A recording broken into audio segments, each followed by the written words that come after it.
What's up, guys? This is Charles. Haven't made a video in a while. Just thought I'd do a little video here to commemorate the passing of Transformers Animated. Just give my thoughts on it, since I haven't really done that anywhere else. Some people are up in arms about it. Some people are kind of happy it's dead. I'm kind of in the okay. That was a pretty good series, which is both a good thing for, quality wise, and it also speaks to the horribleness of some of the other Transformer series we've gotten. I'm not really prepared to say it was the best series we've gotten since Beast Wars. I still think Beast Wars is probably the best Transformers series done, excluding Beast Machines and excluding the original Generation 1 series from Nostalgia Regions. Beast Machines, of course, is my pick for the worst series ever, simply because that's not a Transformers show and doesn't really tell a Transformers related tale as much as it tells, Bob Skier's whatever whacked out fantasies. For me, Beast Wars, I would guess, would be right up there with, I guess, in a tie with RID, Robots in Disguise. Is the second best Transformers related series, and it's simply because they're kind of like inverses of each other, I guess. Maybe is that term? I don't know. See, Beast Wars, and the big thing about not Beast Wars, big thing about animated was, as these toys will show you, is the characterization. Whether it be Sentinel Prime, right over here,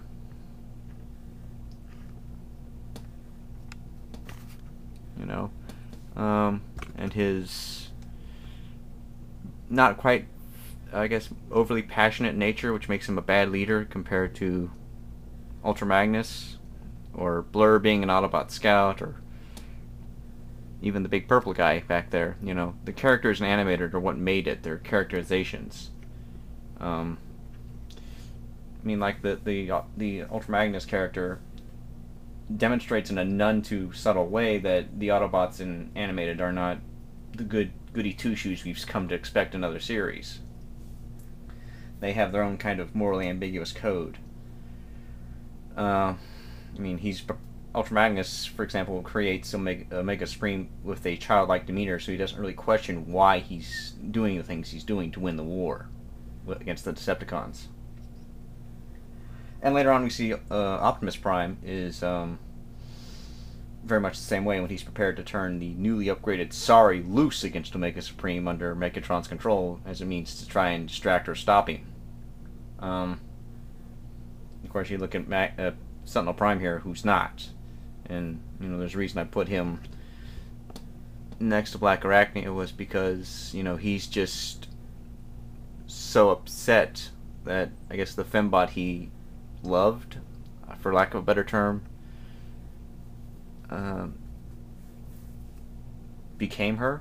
I don't think that whole thing, their confrontation they had a couple episodes ago, I guess, in Predacons Rising, had anything to do with race.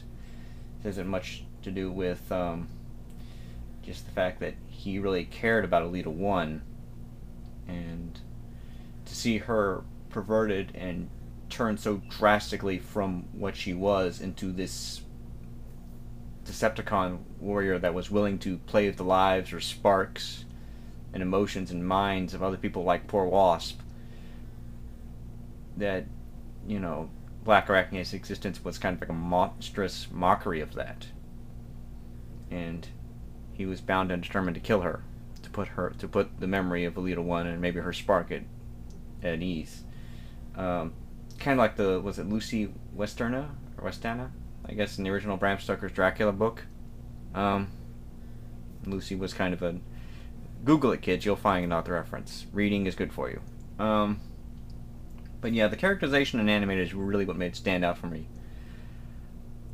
And that's kind of why I wouldn't put it as the best series, and why I compare it to RID, because RID didn't have great characters, per se. It had some, like Skybike, for example. The Autobot brothers were kind of, goofy. But what RID had was, I think, a more cohesive story. And yes, it's a very Japanese-oriented show, since, the prayers and dreams of children are what power the ultimate weapon and everything that goes on. But there was kind of a more cohesive planning, I thought, in RID. Um, that Megatron or Gigatron, he tolerates the Predacons for a while. He gets upgrades of the Decepticons, and then he upgrades himself further, and he can kick the shit out of everybody except, battle at the end.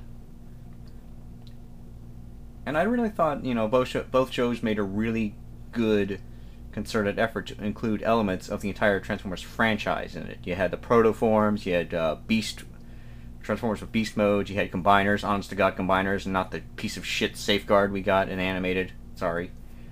You had some morally ambiguous characters like, Ultra Magnus in both shows, pretty much.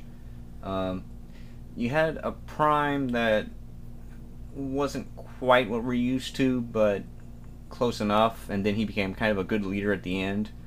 And you had a really dramatic, good, strong battle at the end with both series. You had the fight in the center of the Earth, which I thought was pretty cool, with the Matrix Blade, and you had Optimus not taking Megatron out in animated, which I thought was great. And of course, the humans in both shows were pretty good also. Koji's not really a great character in the same way that Sari is, but he has less, I guess, and this is going to be kind of why I'm not really that high on animated, he has less things you don't feel cheated out of not knowing. Yeah, he's a Japanese kid that inexplicably can go wherever the Autobots go.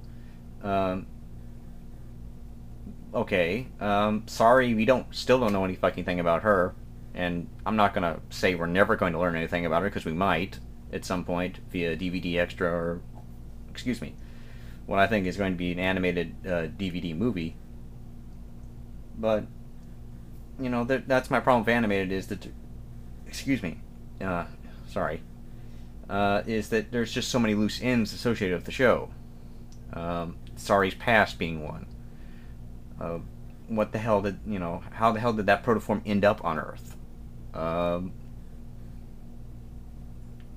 whole thing with why Ultra Magnus recruited Prime and sent him to that, specific ship. There was still a lot of things they could have done, and I guess that's kind of a indication or criticism of the American style of writing versus the Japanese style. RID was all one season. It's like, was it 20? I forgot how many episodes it is, but it's all one cohesive plot lines planned out over the course of a year. Whereas it had a beginning and a definitive end. Whereas animated, and this is something that happens in Western, is it exists year to year, and with very few exceptions, TV shows kind of exist like that. You don't know if you're going to get renewed for another year. So you want to do everything you can to tell a big story in the beginning, but you also want to try and leave yourself enough reset points at the beginning and the end so you can go back. And that's just something that irritated me about animated, because this is twice now, counting A Bridge Too Near, that they've done that.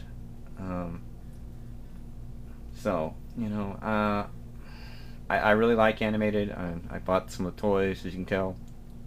I thought the characterization, the acting on it was great. I really hope they reuse some of these actors. I'm pretty sure we're going to see David Kaye again at some point.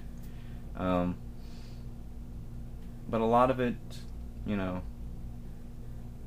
it was good. It's not great. It's not as great as it could have been.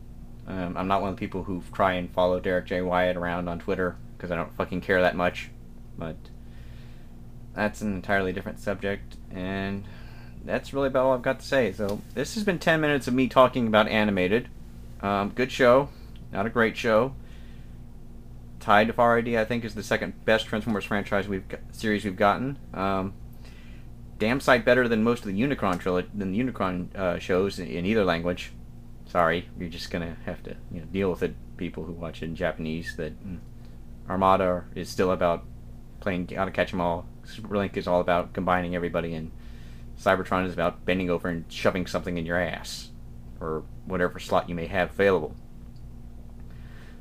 But until next time, ladies and gentlemen, this is Charles, and I'm out.